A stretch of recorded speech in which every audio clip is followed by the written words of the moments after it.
Sorry, my video cut out there for a second.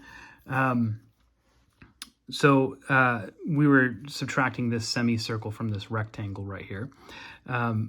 We were saying the radius of this semicircle is 2.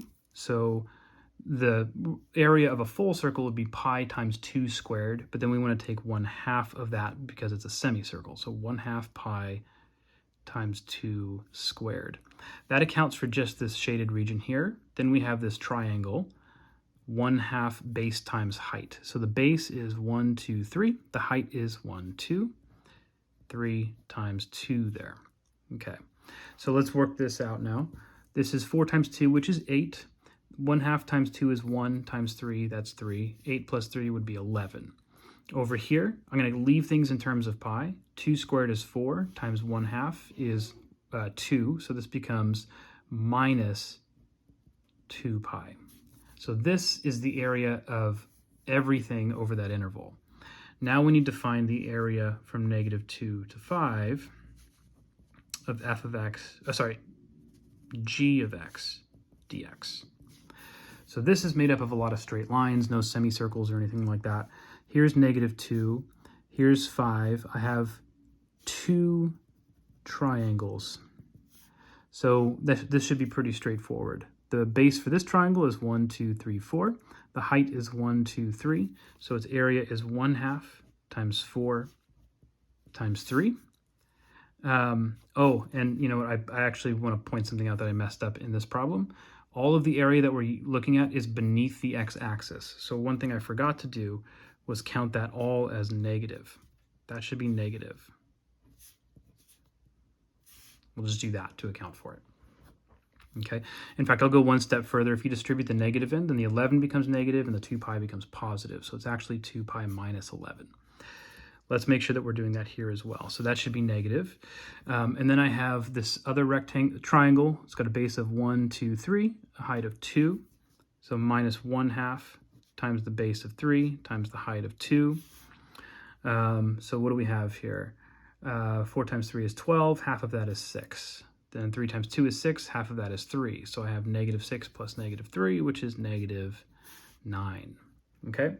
Now putting all of that into what we have up here, that's going to, I'm going to go like this,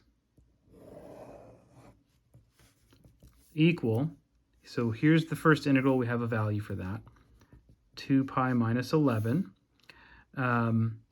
plus 1/3 times this integral that involves the g, which we just found here, that's -9. What is this equal to? Well, that's 2 pi minus 11, and 1/3 times -9 is -3. So minus 11 minus 3 would be minus 14, which is negative. Oops, I was off screen there. It's negative, which is what we would expect because all of the area that we found is negative. Okay? All right. Almost at the end here, just a couple more properties that we want to look at. These are called comparison properties. And their comparisons mean that we're using inequalities to compare things in terms of what is larger, what is smaller. All of these integrals, or these integral properties, are fairly easy to see why they work. We'll mention, we'll talk a little bit about that. But first of all, if f and g are always continuous functions in this list of properties here, the first property we can say is that if f of x is greater than or equal to 0 on some interval ab, then so is the definite integral of that function. And the reason for this is because if f of x is greater than or equal to 0, then we're saying that it never goes below the x-axis. So what that means is that the area would be counted as positive here. Okay? If that area is counted as positive, that's the same thing as saying that this definite integral is greater than or equal to 0. Similarly here, this is f of x. If I have two functions, maybe one here and one here, and if f is the higher function, f of x there, g of x there, if f of x is greater than g of x everywhere on this interval, which is this is an example of what that might look like, then the area under the larger function is definitely going to be greater than the area under the smaller function because it contains all of that area plus a little more. So that's the same as saying that the definite integral from a to b of f of x dx is greater than or equal to the integral from a to b of g of x dx. Okay. Finally, we have this property right here. If L and M are constants such that f of x is always greater than or equal to L, but always less than or equal to M on some interval a, b, then we have this compound inequality where the definite integral is trapped between these two values, L times b minus a, M times b minus a. To understand this one, here's a, here's b. Suppose our function looks something like this, right? There's f of x. Here's a low value for that function. This is what L might be. Notice that for all other values of x on this interval here, our function is greater, or giving us values that are greater than or equal to L. And then here's like a high point for that function, which we're thinking of as M.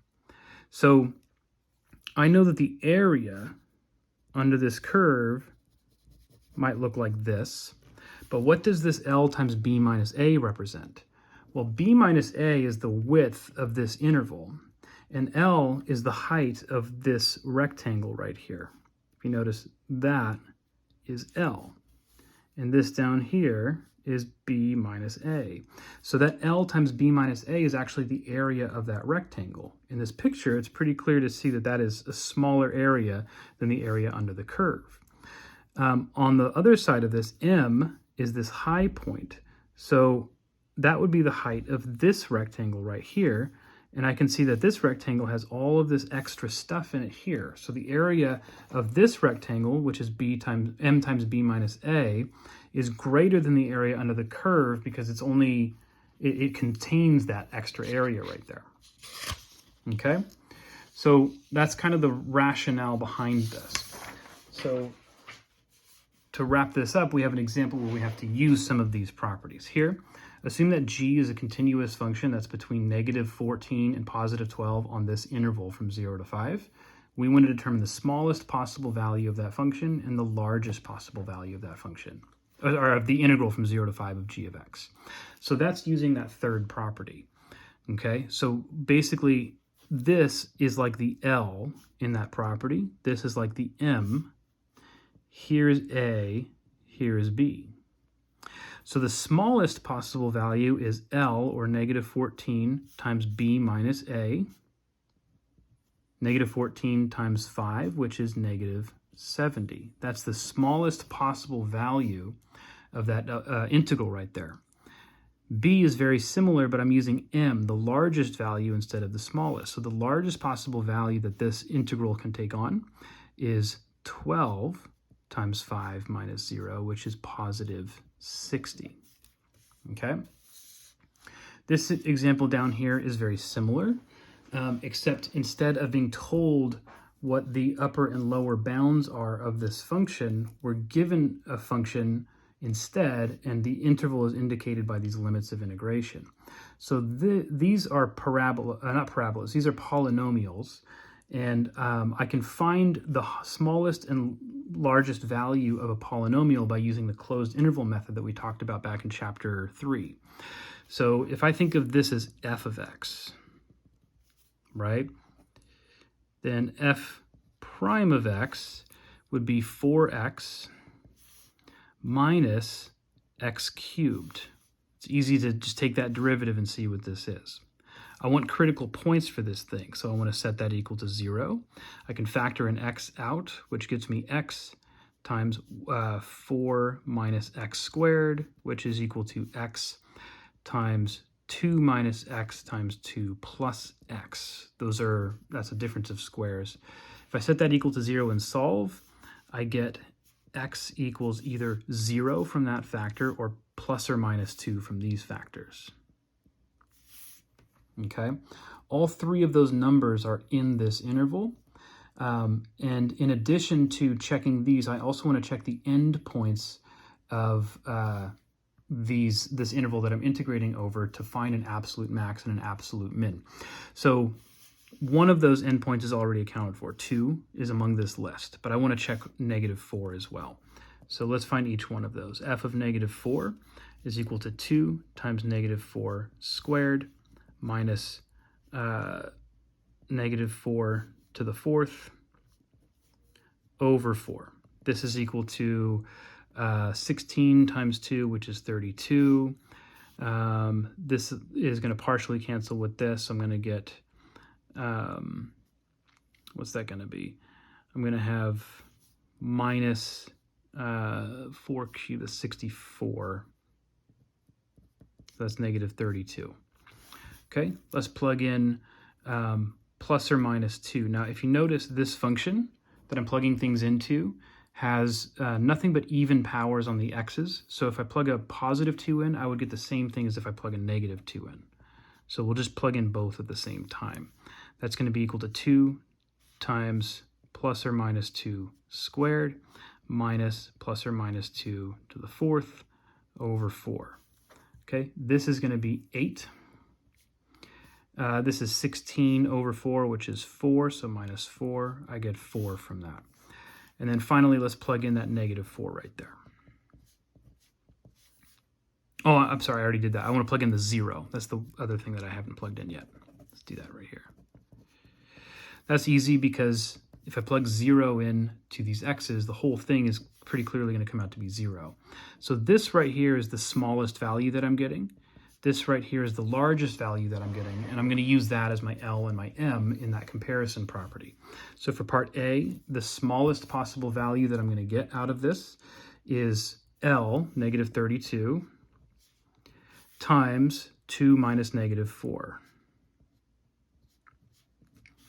That's 6 times -32, which is equal to negative, I didn't work this one out ahead of time, so I have to think through this one, -192. Okay, B, same idea. I'll use my largest value now to get the largest value of that integral. So M, which we found to be 4, times 2 minus -4, that's 4 times 6, which is 24. This is the largest possible value that I can get from that integral. Okay, and that's again from those comparison properties. This is going to wrap up this section, so we'll go ahead and stop this here.